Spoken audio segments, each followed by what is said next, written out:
The ayes are 47. The nays are 53. The nomination of John Tower to be Secretary of Defense is not confirmed.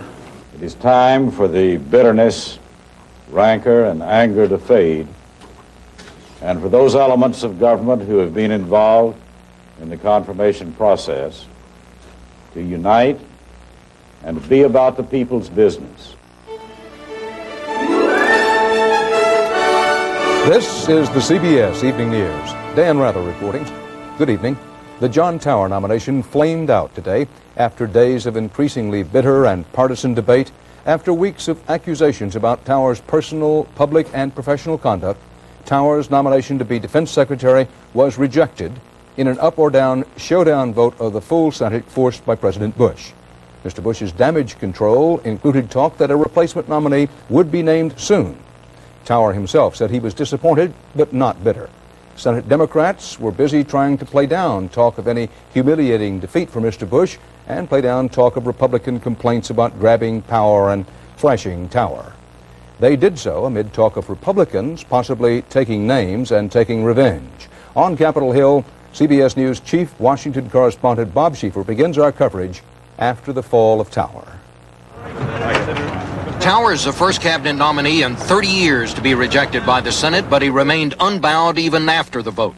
No public figure in my memory has been subjected to such a far-reaching and thorough investigation, nor had his human foibles bared to such intensive and demeaning public scrutiny. And yet there is no finding that I have ever breached established legal and ethical standards, nor been derelict in my duty. The vote produced no surprises as Tower lost 53 to 47. Kassebaum of Kansas was the only Republican to vote against him. Benson of Texas, Heflin of Alabama, and Dodd of Connecticut were the only Democrats who broke ranks and supported him. With the outcome foregone, Republicans turned the last hours of debate away from Tower and toward the fairness of the process and its impact. This is a partisan battle. In fact, I believe it's a harshly partisan battle. A battle that's going to leave some deep and some very lasting scars. We don't have the weight of the evidence, Mr. President. We have the weight of the allegations. Armed Services Chairman Nunn countered that Republicans hadn't raised questions about fairness until they realized Tower was going to lose. In other words, it seems to me that what is being protested here is not the process, but rather the result.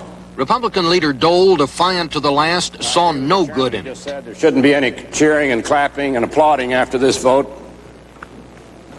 After what we've done to this good man, maybe we ought to hang our heads. The White House team seemed more anxious to put the battle behind them. We have a job ahead of us. We have an agenda ahead of us. We have a lot of challenges, and we're going to need the help and the cooperation of the Democratic Congress. But after a rough battle like this, the healing won't be easy, and one Republican senator's office tonight has already put out buttons which say, "I survived the Tower nomination process." Dan? Thanks, Bob. Around President Bush, there's a maximum effort to minimize the damage, trying to justify President Bush's prolonging the debate and defeat for Tower and for himself. CBS News White House correspondent Leslie Stahl is there tonight with more on what happened and what may happen next. Leslie? Dan, here at the White House, it's put on your best FaceTime, but officials concede that losing a big one early on, when presidents need to establish a winner's aura, makes this one particularly difficult to explain away. But as the president went on a planned trip to New York today, his advisors argued that this was not a total loss. He has sent a very strong signal that he's going to stand by his team and that he's absolutely committed to the personnel that he strongly believes in. Secondly is the fact that he's gone up against the Democratic Congress very early on, and he hasn't backed down from this fight. Chief of Staff John Sununu came in for some heavy criticism for not recognizing that public opinion had turned against John Tower. But it was George Bush who refused Tower's offers to withdraw and who made this his personal crusade. What Congress did with the Tower issue is they pricked George Bush and they saw that he bled. And now they say George Bush bleeds. He's vulnerable. And he's a new president, and we can defy him with impunity.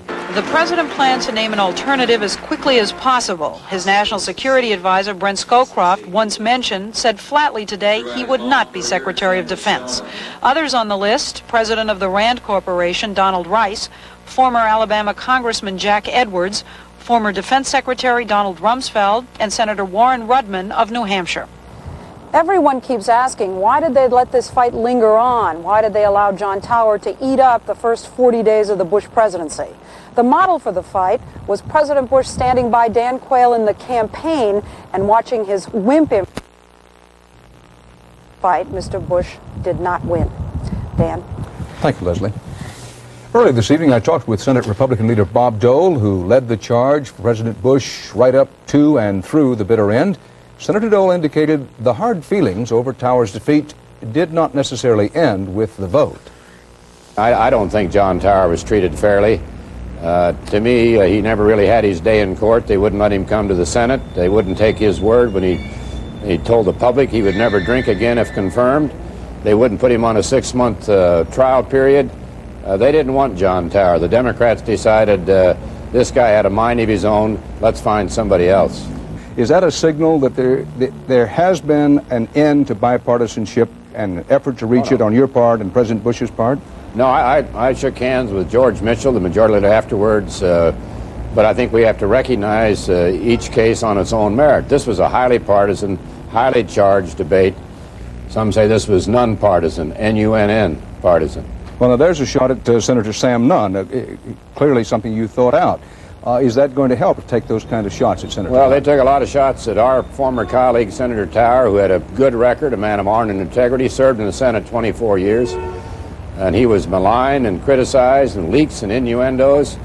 We're not going to forget that very easily, but we'll try to work with these senators constructively in the future.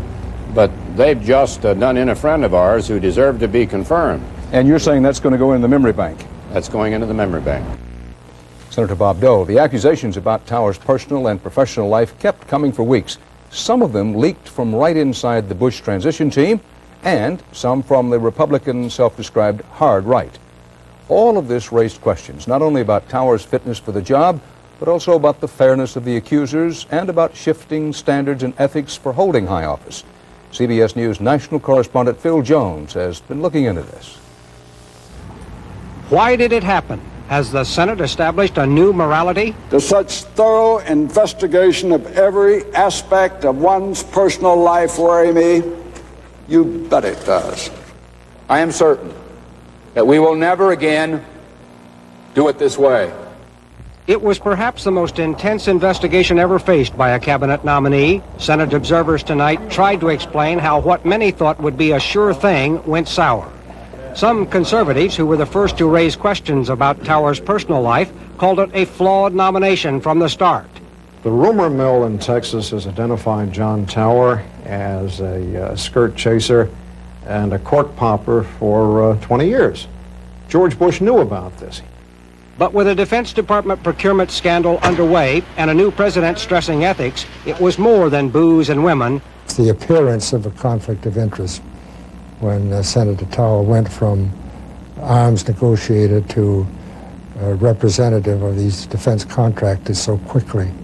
But the attention to social and business questions was perhaps masking Tower's most important problem in the Senate. After 24 years there, he had few friends.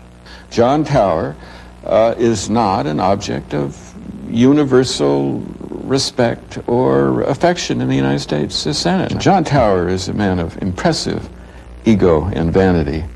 But did Tower face a test, a new standard, that not even brandy-sipping Winston Churchill could have passed? One former senator thinks the whole exercise has left the United States open to ridicule. I can't imagine an American defense minister, Secretary of Defense, meeting at banquets with his NATO and his Soviet counterparts, and when they raise their glasses with vodka or wine, what's he to raise? Some 7-Up? Some Senate observers believe that before all the bloodletting is over, a prominent Democrat will also suffer. We're going to get tough on ethics, they say, and if we're going to make a big hullabaloo about these things, then the House Republicans are going to go to town if they can get any sort of leverage off the House Ethics Committee investigation on Mr. Wright. Republicans say that next week, when a House committee reports on charges of financial and ethical violations by the Speaker, that they will hold Jim Wright to the same standards that defeated John Tower. Phil Jones, CBS News, Washington. And still to come on your CBS Evening News, correspondent Ray Brady on Eastern Airlines taxiing into bankruptcy. And Susan Spencer on an uncommon effort to do something about the common cold.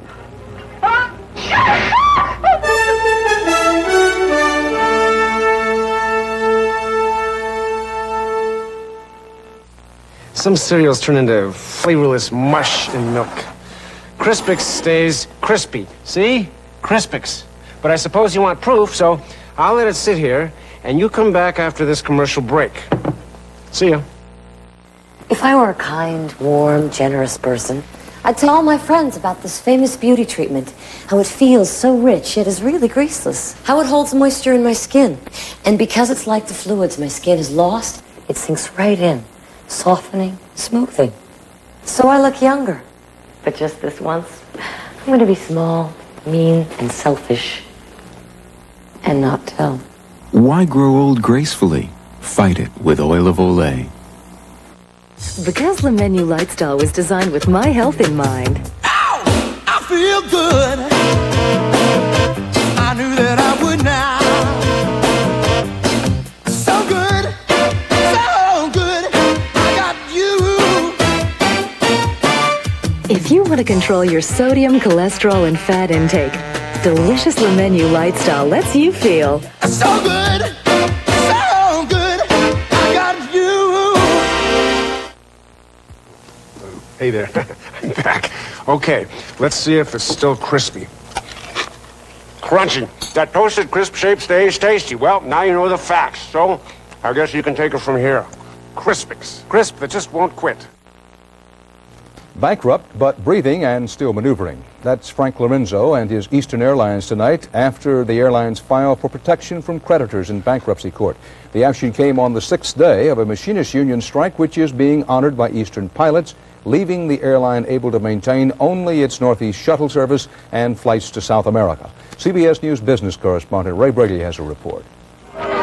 Striking Eastern workers booed when they heard the news from New York. After 60 years of flying, Eastern Airlines is going into bankruptcy. Though its executives vow the airline will stay aloft. We have not given up on our goal to see Eastern survive and to see Eastern revitalize. We intend to operate our airline. Make no mistake about that. Under bankruptcy, Eastern keeps its creditors at bay. The airline has lost $1.5 billion since deregulation, while it trims itself down to get back in the air. One of the goals of a Chapter 11 is to keep your business going. And for Eastern, that means continuing to fly. Do not fly Eastern Airlines. To Eastern's employees, Chairman Frank Lorenzo remains the great Satan. Much of the bitter feeling in the strike has focused on him. I'm not going to kid you by saying that some of those efforts haven't hurt my family and me. They have. Has anybody asked how the 30,000 families are feeling right now because of Frank Lorenzo? Eastern workers say that today's bankruptcy is what Frank Lorenzo wants. They charge that he sold off Eastern's valuable computer reservations network and some of its landing gates for bargain prices to Continental, another part of his airline empire. Piece by piece, he's dismantled the airlines. And each step of the way, I think he knew exactly what he was doing. He's going to cry all the way to the bank with about $1 billion worth of assets. Some experts agree. To Lorenzo, Eastern may be worth more dead than alive, or he could fold some of the airline into Continental. I think it's a possibility, a strong one, that Eastern will not exist as a separate organization again. To keep Eastern flying, Frank Lorenzo must lure passengers back to a line most of whose workers are still out on strike. Ray Brady, CBS News, New York. Lorenzo, no! Eastern's declaration of bankruptcy left the marchers on the picket line as militant as ever. The pilots and the flight attendants are still backing that strike. We're not crossing their picket line. So I would say nothing has changed. To save Eastern, Mr. Lorenzo has looked solely to the pockets of the airline's workers. Pockets which, I would add, have already been picked. And the nation's biggest labor management battle in years continued on the concourses and in the courts. Eastern asked a federal appeals panel in Atlanta to order the pilots back to work. Airline officials also said that any paychecks not yet cashed, including $4,800 for flight attendants today, would be frozen as a result of the bankruptcy. People who are accustomed to going to the credit union or to banks or wherever to cash Eastern Airline checks, they're not being accepted. They're not being processed. On Capitol Hill, a House committee approved and sent to the floor legislation that would compel President Bush to impose a cooling-off period. Any hope is better than the no hope represented by bankruptcy. President Bush has been reluctant to get involved so far, preferring to leave it to collective bargaining. But if the Eastern strike continues, as it seems it will, the political price of doing nothing seems certain to go up. Terrence Smith, CBS News, Washington. 3 more guilty pleas today in the still unfolding investigation of massive defense contract fraud inside and outside the Pentagon. At federal court in Alexandria, Virginia, former Unisys Corporation Vice President Charles Gardner pleaded guilty to bribery, conspiracy, and tax fraud charges. James Neal, a private consultant for Unisys, also pleaded guilty to bribery, conspiracy, and tax fraud. Kenneth Brook, an accountant, pleaded guilty to tax evasion.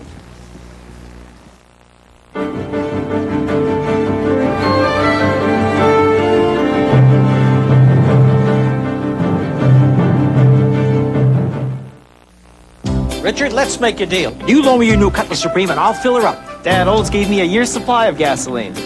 Marilyn, $50 to use your new Tornado. I got $1,500 back from Olds. Oh, Sharon, need help financing your Cutlass Calais? I got 4.9 financing. Sorry. This is not your father's Oldsmobile. Hey, kid. Let's make a deal. Let's make a deal. Let's make a deal on a new generation Oldsmobile. I used pressure-treated lumber, and I still have $800 in water damage. How come? Even treated wood needs Thompson's Water Seal protection. This patio was supposed to last for years. Now I have $1,200 in damage. Why? Your concrete wasn't protected with Thompson's Water Seal. Thompson's penetrates into wood, brick, or concrete to form a barrier water can't get past, even when driven by 98-mile-per-hour winds. Let it rain. This time I use Thompson's, a great defense against repair expense. Thompson's, the first name in lasting protection. How fast does Dristan nasal spray start to work? Faster than Dolly can pick up a $5 tip. Dristan works fast to relieve nasal congestion, even sinus pressure. For relief, faster than a fan on a hot day. Try Dristan nasal spray. It's faster than... Not this much. Not this much. Just this much. New Advanced Formula Kaopectate works fast to relieve diarrhea and cramps. And it tastes better, too. New Advanced Formula Kaopectate. More than ever, the diarrhea specialist. Doing his best to shift the scene and subject away from the John Tower nomination failure, President Bush talked up the war on drugs today during his trip to New York. He did so before an audience of federal drug enforcement agents, men and women increasingly outgunned and overwhelmed by legions of desperate addicts and violent traffickers who are taking a heavy toll on them and on us. Harold Dow reports the view of the drug plague as seen by the president today and from the DEA trenches. It's the first time a president has ever visited a Federal Drug Enforcement Administration field office to talk to the men and women who are fighting America's drug war. Ladies and gentlemen, we do intend to prevail. The scourge will end. I will lead the fight. Bill Bennett, our nation's first drug czar, tenacious, unafraid, going to be right there at my side. Morale in the DEA's New York office was badly in need of a boost. Despite a record number of narcotics arrests in the city, more than 1,500 in the last 9 weeks, agents on the streets feel they are making little progress. Right now, unfortunately in New York, we are losing the war on drugs. The execution-style murder of an undercover agent in New York last week made that clear. The enemy out there fights back. The enemy out there refuses to be taken alive sometimes. The enemy is running from us.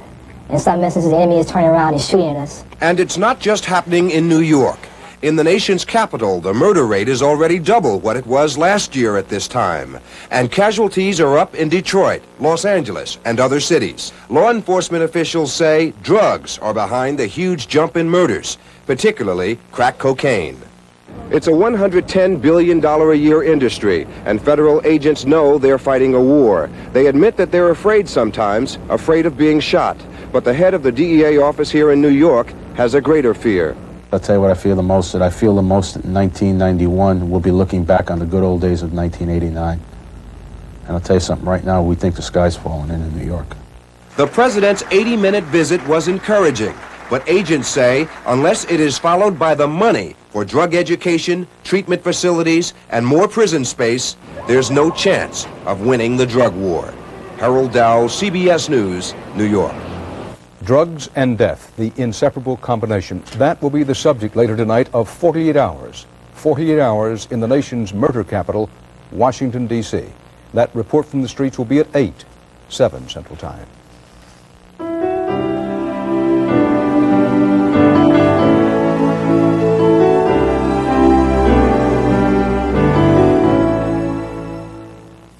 Every time I see my wife color her hair, the mixing, the mess, I'm glad I've got Grecian Formula 16 to get rid of gray.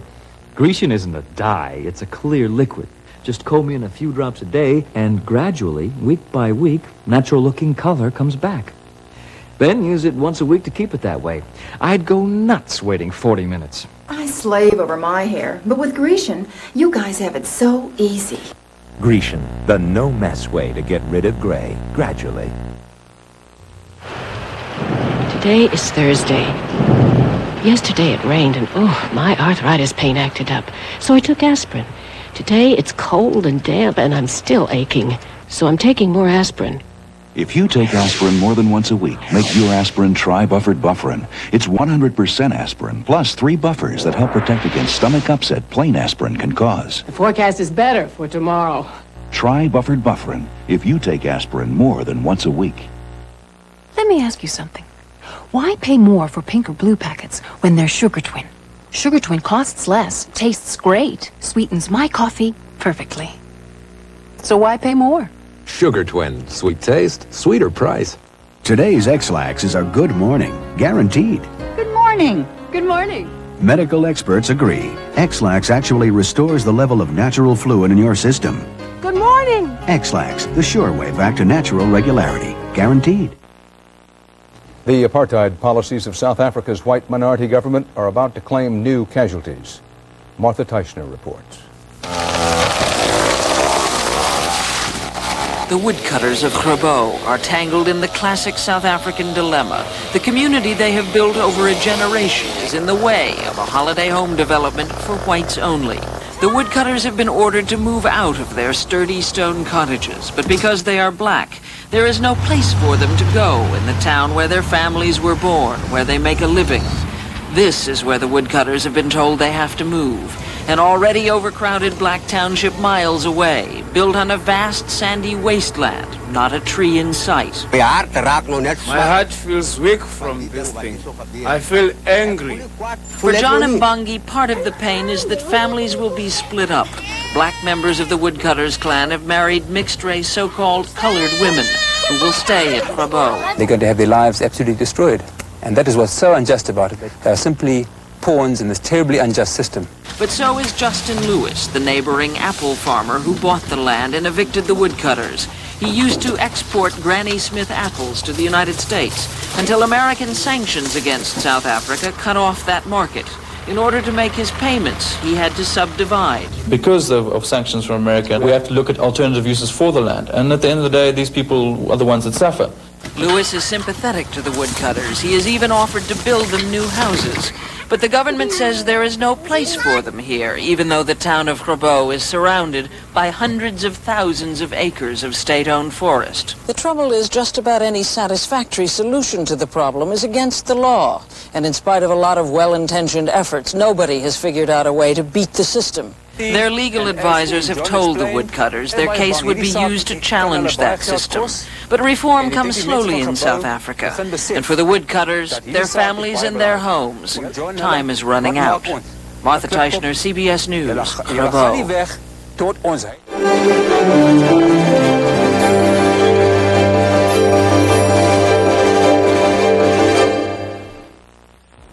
They've made Tylenol even better. Gel caps are concentrated power.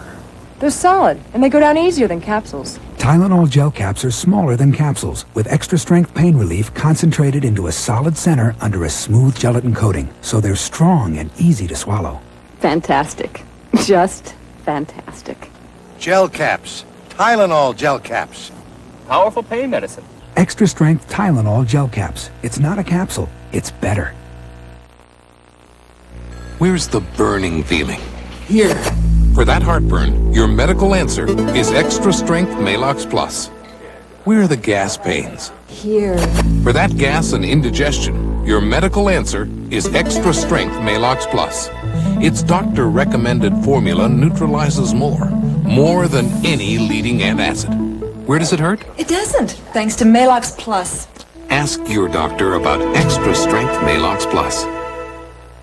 Just this much Cortaid heals more kinds of itches and rashes than all of these. Because Cortaid has a clinically proven healing medicine they don't have. That's why Cortaid is the itch aid. 95,000 miles and no problems. Because Quaker State exceeds every single car maker's U.S. requirements for maximum engine protection. The big Q stands for quality. Always has, always will.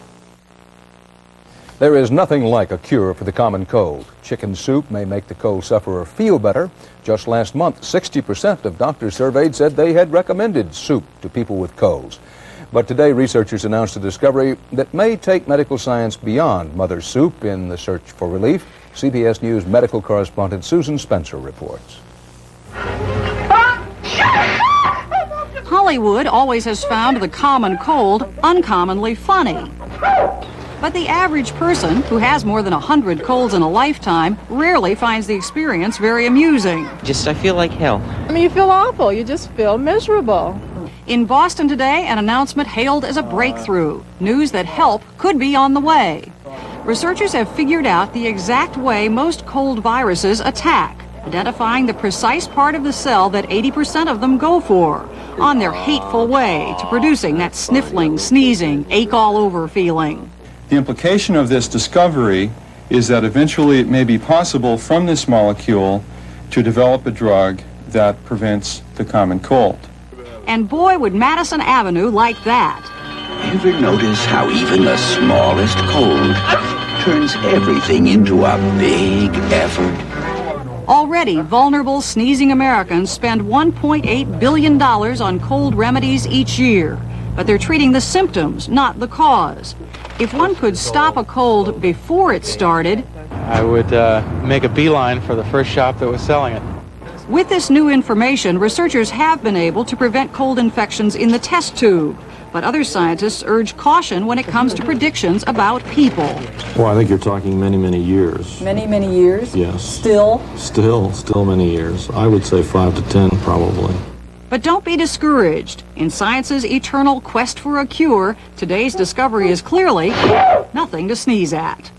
Susan Spencer, CBS News, Washington.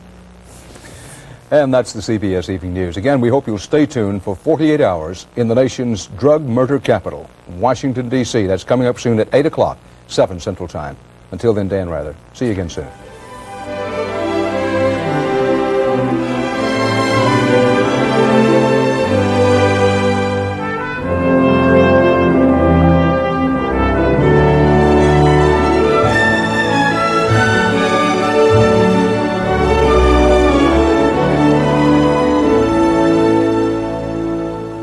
Murder capital. The Washington tourists don't see. Fighting a deadly drug war. Armed and dangerous. 48 hours tonight. This is CBS.